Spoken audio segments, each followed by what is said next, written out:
We are back here on our lovely mat, and we're going to be making a dinosaur today thanks to this comment.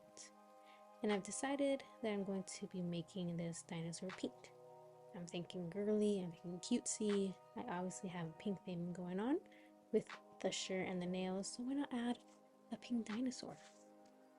Now, looking at the amount of wool I have, I'll definitely be needing to use some of my white core wool, at least for the body. You guys will see it here in a second. And you guys see me use it in all of my other videos. Everything else though, I'm just going to use this pink wool, so like the legs, tail, neck, face, all that good stuff. So I'm just going to roll it up here. There are probably better ways to go about doing this, but this is just how I did it. The shape that I'm going for is like a dome type semicircle kind of shape. So I'm just going to start poking at it and keep going till I get the shape that I want. Oh, lovely. Look, I've got some finger guards. You've guys seen in my last videos, if you guys see my last videos, you guys know that I tend to stab myself. I always end up with a band-aid on my finger. But now I have finger guards. Yay!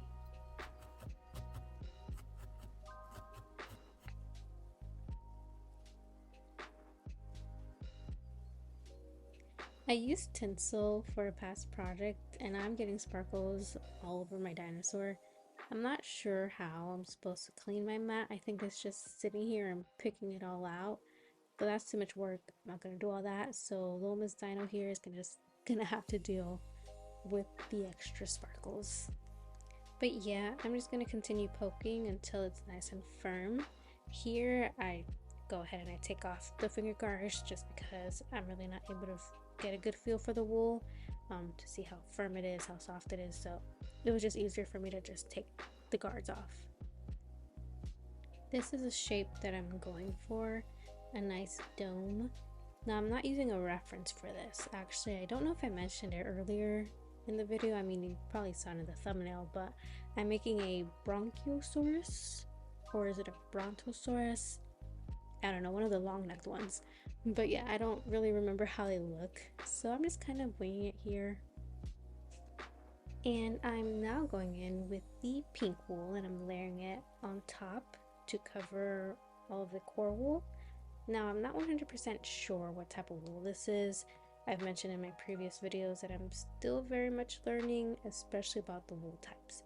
There are so many wool types that I get confused. But with all that said, I do think that this is what they call merino wool, maybe a merino top. I'm not entirely sure. All I know is that it's pretty.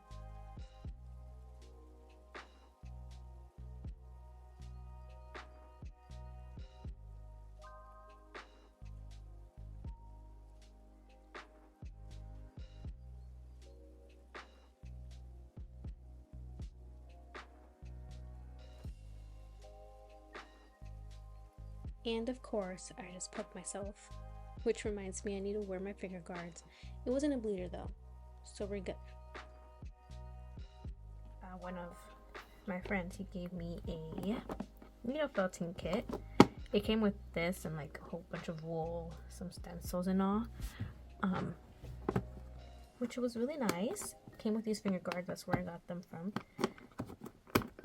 And it also came with a multi-needle tool and eyes. So I'm gonna try to see if I use these. I don't know how, but we'll see. But let's try this multi-needle tool. I had one and I completely lost it. I have no idea where it's at. But now I have a new one, so it's all good.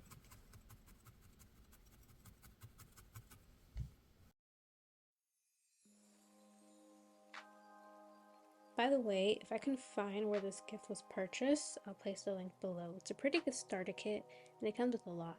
So shout out to my friend DeJour for this awesome gift. I love it. Anyway, I just keep on adding wool till it's all covered.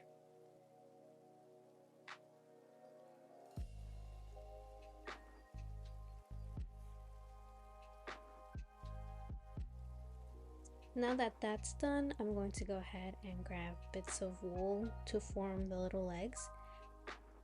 Right there, there are my little bits.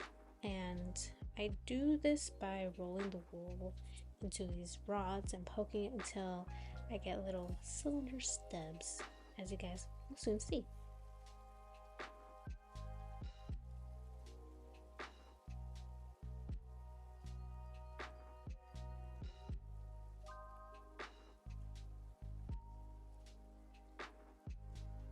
I will say it's kind of hard to grip things with these finger guards, so I think I'll just be living my life on the edge and risk getting poked while I work on these legs.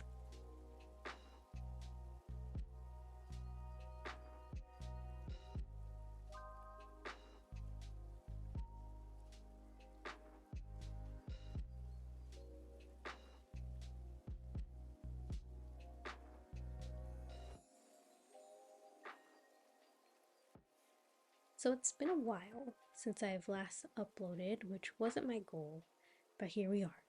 It's just been really hard trying to balance a full-time job and my hobbies. A mentally exhausting full-time job, I should say, because when I get home, I don't want to do anything, and then on the weekends, I just want to lay in bed like a sack of potatoes. And I'll be honest, needle felting is time consuming as well as editing the videos, but I do want to make time for it because I do love it. It brings me joy. It's the only hobby I have ever stuck with that I genuinely want to improve at. But like I said, it's hard. I feel like I used to be on the top of my game last year. Dude, I was exercising after work, reading books, cooking, trying to improve my well-being, sleeping early, trying to eat right, all that good stuff, you know? And then around like December time, I don't know what happened. I just started slipping. I started falling off the wagon. I slowly stopped exercising, eating right, basically doing the complete opposite of everything I had been doing. Then in January, you know, new year, new me, I completely fell off.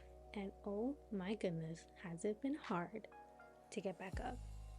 So hard to get back on my routine and positive habits. There have been many days where I felt so low, no matter how much I would try to push myself, I would sink back in. Nights where I would cry and then feel guilty about crying because there are people who are going through way worse, and then it would just make me feel weak. And I don't know why. Why am I telling you guys all of this? I don't know, maybe out there's someone who's feeling the same way, and just want to let them know that, you know, it does get better. You know, just keep pushing even though it feels like you're sinking, because you will one day rise above the water. Just don't give up. The sun will shine once again.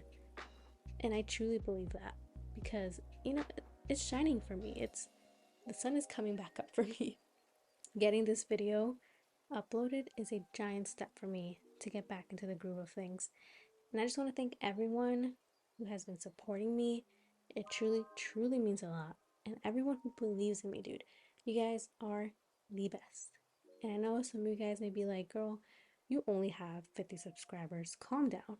But I mean, heck yeah, I do. Yeah, I got 50 subscribers, 50 that I didn't have before. It's awesome. It's great. So just keep going. Don't give up. Even if you feel low, there will be better days. I promise you. Anyway, enough of all that. Here are the stubbies. They're pretty uneven, but we'll make it work. So it's okay.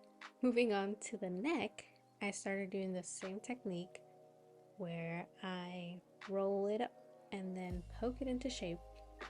But then I realized it wasn't gonna work. It would look too stiff and just wouldn't have any movement. Duh. So I decided to start over. This time I'd use a pipe cleaner as a base. I wrap wool around and poke and keep adding wool and poking until I get the desired thickness that I want.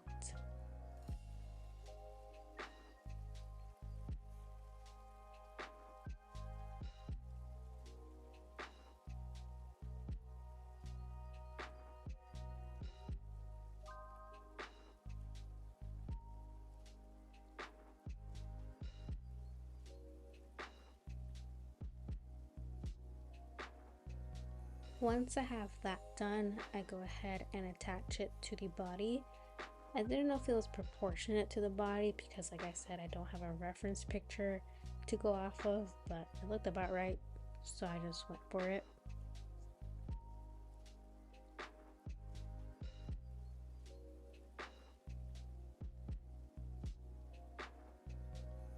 I also add wool to the chest area to further secure the neck and also to just give it some more shape.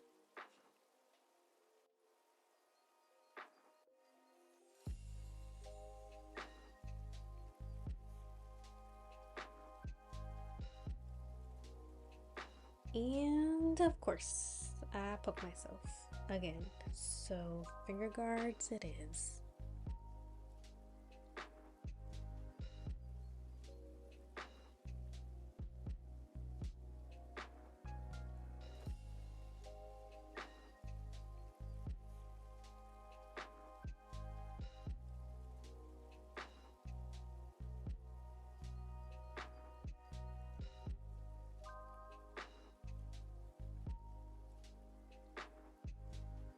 This is when I'm realizing that it's kind of looking like a male reproductive part.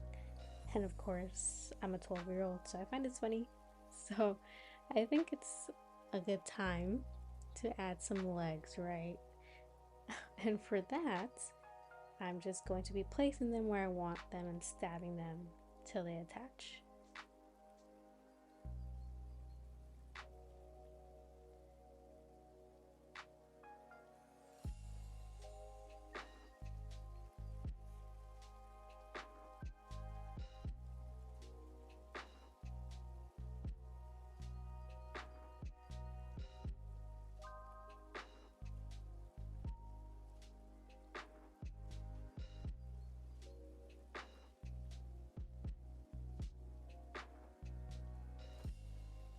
I also add some more wool around the legs just to add more reinforcement.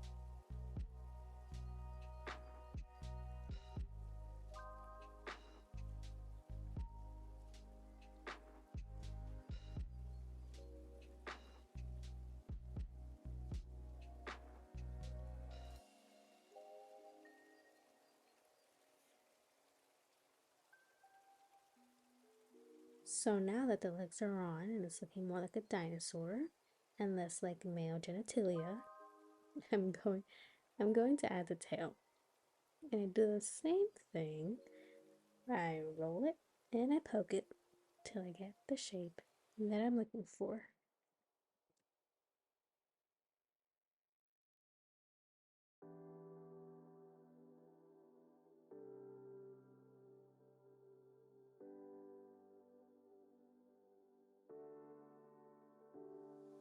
I did have some trouble with this because I really didn't know how the Brontosaurus, I didn't know how the tail looked like, so I assumed it started off thick and then thinned out, so that's what I tried to do.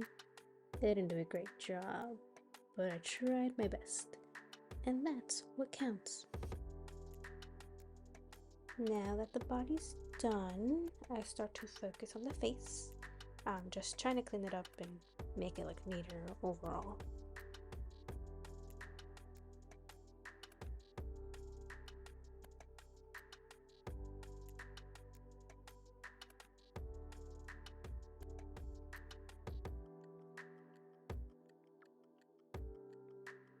Here I have the eyes that came in the kit, but the little knobs are a bit too thick.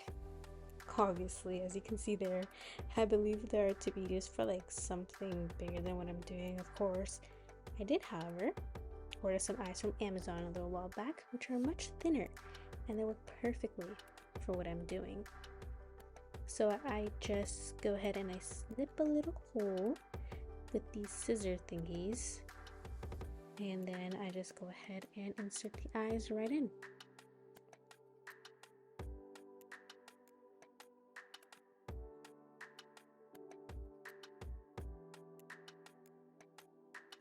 She's kind of looking like a little lizard to me, so I tried these smaller eyes instead. And although I think the big eyes are cute, I do think these small ones suit her better. Switching her eyes reminded me of that one scene from SpongeBob. And stop staring at me with them big old eyes! I also didn't glue them or anything because I didn't have any glue. I did try to use hot glue, but it wasn't really working out, so I just left it as is. And there she is. The eyes gave her life. I'm going to go ahead and give her a cute little headscarf using this purple felt fabric that I have over here. I'm too lazy to go upstairs to grab my scissors, so I just use this snipping tool thingy to cut out a triangle, which of course I do out of frame. There's a triangle, and oh my goodness, there she is, looking so cute. This is what I love about needle felting. I'm able to give her some personality and create a story. Before she was just a dinosaur. Now she's little Miss Betty and her cute little scar spreading kindness to the world. Doesn't she look so sweet? Oh my goodness. My heart's melting. And to add to the cuteness, she's going to have a daisy on her scarf. So that's what I'm doing now. I'm going to be adding some white wool to make the petals and then yellow for the center. I'm just going to stab it right onto the felted fabric.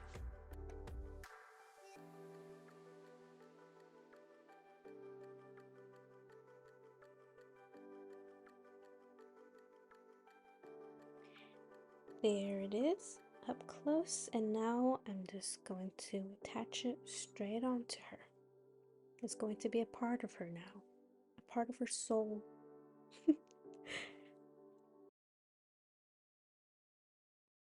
Here she is, Miss Betty, the long-necked dinosaur.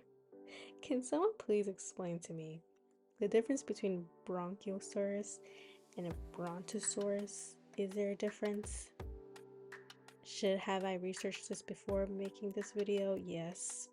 But anyway, here she is in all her glory, off to spread some kindness and make someone's day with her sweetness. I really enjoyed creating her and bringing her to life, and I hope you guys enjoyed watching me do so and maybe picked up a new trick. I don't know, maybe. Please don't forget to like, comment, and subscribe, and I'll see you all later. Bye!